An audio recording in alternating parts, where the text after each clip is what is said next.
प्यारे बच्चों, आज की इस वीडियो के अंदर हम गतिकी के बारे में लगातार स्टडी कर रहे हैं। गतिकी के अंतर्गत हमने अब तक दूरी और विस्थापन के बारे में स्टडी की है, डिस्टेंस और डिस्प्लेसमेंट के बारे में स्टडी की अपन ने। तो उसमें एक वर्ड आ रहा था गतिकी। तो सबसे पहले हम इस गतिकी वर्ड का मतलब क्या है। गतिकी का मतलब ये होता है किसी वस्तु की स्थिति में समय के साथ परिवर्तन को गतिकी कहते हैं। इसमें बार बार वर्ड आता है गतिकी। तो गतिकी का मतलब होता है किसी वस्तु की स्थिति में समय के साथ परिवर्तन को गतिकी कहते हैं। और भौतिक विज्ञान की वह शाखा जिसमें गति का अध्ययन किया जाता है यांत्रिकी कहलाती है। इसको यांत्रिकी को इंग्लिश में बोलते हैं मैकेनिक्स। भौतिक विज्ञान की वह शाखा जिसमें हम गति का अध्ययन करते हैं उसको हम यांत्रिकी कहते हैं, उसको मैकेनिक्स कहते हैं। तो अब हमारे पास यांत्रिकी के टाइप्स आते हैं, टाइप्स ऑफ मैकेनिक्स। तो यांत्रिकी के प्रकार इस प्रकार होते हैं अपने पास: स्थिति विज्ञान,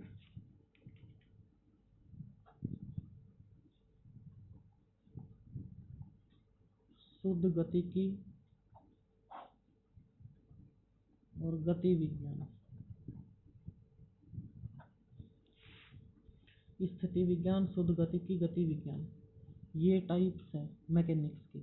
ये टाइप्स होते हैं अपने पास। तो सबसे पहले स्थिति विज्ञान।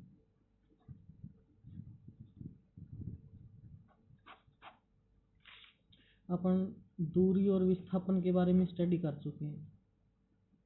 दूरी और विस्थापन के बारे में, इनके बारे में अपन स्टडी कर चुके हैं। तो स्थिति विज्ञान आता है सबसे पहले। तो स्थिति विज्ञान का मतलब ये होता है कि यांत्रिकी की वह शाखा जिसमें बाह्य बलों की क्रिया के अधीन साम्य स्थिति में वस्तु की गति का अध्ययन किया जाता है।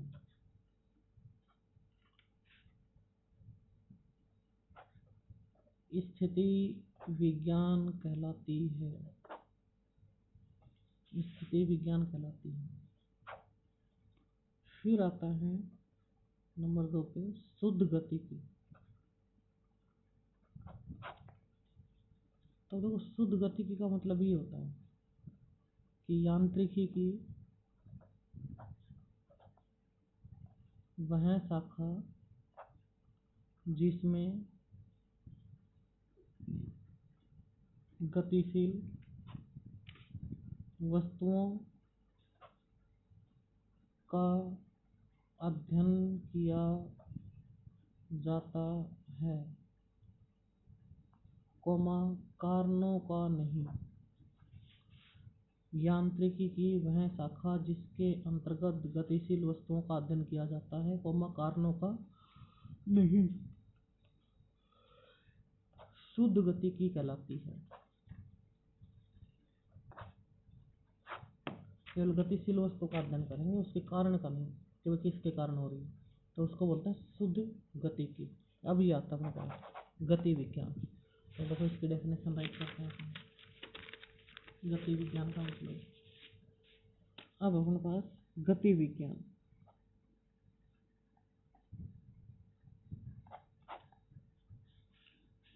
तो यांत्रिकी की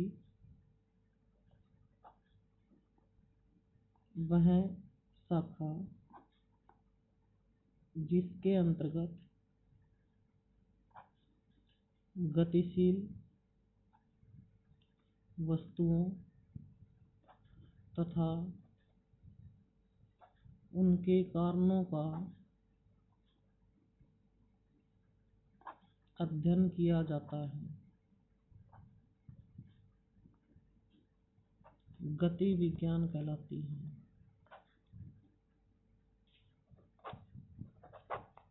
गति विज्ञान कहलाती है। ये गति विज्ञान हो जाएगी अपने पास। फिर आती है अपने पास निर्देश तंत्र। निर्देश तंत्र इसको बोलते हैं फ्रेम ऑफ रेफरेंस, इंग्लिश में फ्रेम ऑफ रेफरेंस। निर्देश तंत्र तो देखो एक्स वाई व जेड अक्षों के अनुदिश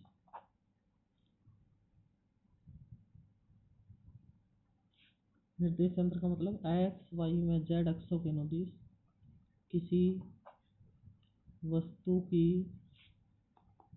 स्थिति, गति, चाल, वेग, त्वरण आदि का बोध कराने वाले तंत्र को निर्देश तंत्र कहते हैं। इसको निर्देश तंत्र बोलते हैं। ये निर्देश तंत्र अपने पास, निर्देश तंत्र अपने पास ये। और देखो निर्देश तंत्र की स्थिति इस प्रकार होती है, इसके स्ट्रक्चर, ये एक्स अक्ष, ये वाई और ये जेड, और यहाँ पर होता मूल बिंदु O। तो इसको हम निर्देश तंत्र बोलते हैं। इसको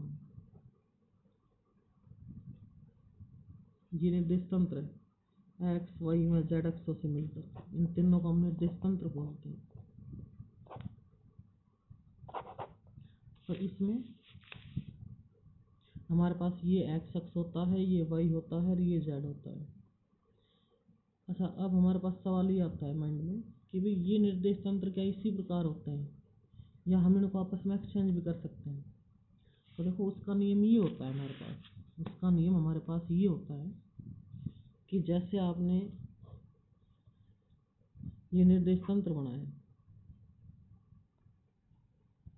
अब इसमें एक अक्ष का निर्धारण कर लो आप कहीं पर भी, इसमें आपका मन करे वहाँ पर कर लो। जैसे आपने कर लिया यहाँ पर, एक्स अक्ष यहाँ पर ले लिया आपने। अब इस एक्स अक्ष से आपने चलना है एंटी क्लॉकवाइज, तो एंटी क्लॉकवाइज चलोगे तो आएगा वाई, और वाई से एंटी क्लॉकवाइज चलोगे तो कौन आएगा? जेड। तो फिर इसमें आएगा जेड, और जेड से फिर एंटी क्लॉकवाइज चलोगे तो फिर एक्स आ जाएगा। मतलब एक अक्ष का चुनाव हमारी इच्छा पर निर्भर करता है, एक्स अक्ष का। आपका मन करे वहाँ पर मान लो एक्स को, तीनों में से कहीं पर भी। एक्स से फिर एंटी क्लॉकवाइज चलो, एंटी क्लॉकवाइज चलोगे तो वाई आएगा, वाई से फिर एंटी क्लॉकवाइज चलो, एंटी क्लॉकवाइज चलोगे तो फिर जेड आएगा। अब जैसे हम इसको ऐसे बना दें, जैसे अब आपने एक्स अक्ष यहाँ पर ले लिया, आपका मन कर रहा है हमने एक्स अक्ष यहाँ पर लेना, ले लो, आपने मान लिया। इसका निर्धारण आपके ऊपर डिपेंड, आप कहीं पर भी ले सकते हो। आपने यहाँ पे ले लिया, एंटी क्लॉकवाइज चलो, सुई के विपरीत दिशा में, जो घड़ी वाली सुई चलती है उसके विपरीत दिशा में।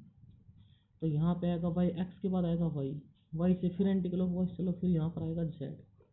तो ये निर्धारण का नियम है निर्देश तंत्र में अपने पास। तो ये करना है। इसके बाद क्या करना है?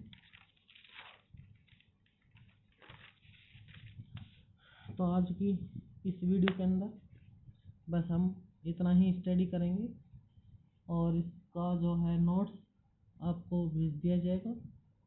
तो आपने ये अपने जो रजिस्टर बना रखा है जैसा भी आपने रजिस्टर बना रखा है उस रजिस्टर में ये काम करना है, और वीडियो कम से कम 2-3 बार देखना है, तो ये समझ में आ जाएगा। क्योंकि ये फिजिक्स है तो इसको थोड़ा ये डिफ़िकल्ट सब्जेक्ट पड़ता है फिजिक्स थोड़ा अपना, तो इसको आप 2-3 बार देखो, वीडियो को आराम से समझ में आ जाएगी अपने आप। जब आप मेहनत करोगे तो कुछ भी वो नहीं है। तो आपने ये वीडियो देखनी 2-3 बार कम से कम, और अपने काम करना आपने, इसके नोट्स भेज देंगे आपको, तो उतारने आपने। जय हिंद, जय भारत।